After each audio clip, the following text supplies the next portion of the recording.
युद्धपरिश्रान्तं समरे चिन्तया स्थितम् रावणं चाग्रतो दृष्ट्वा युद्धाय समुपस्थितम् दैवतैश्च समागम्य द्रष्टुमभ्यागतो रणम् उपगम्याब्रवीद् रामम् अगस्त्यो भगवान् ऋषिः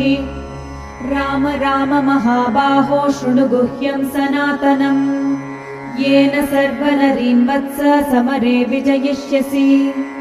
आदित्यहृदयं पुण्यं सर्वशत्रुविनाशनम्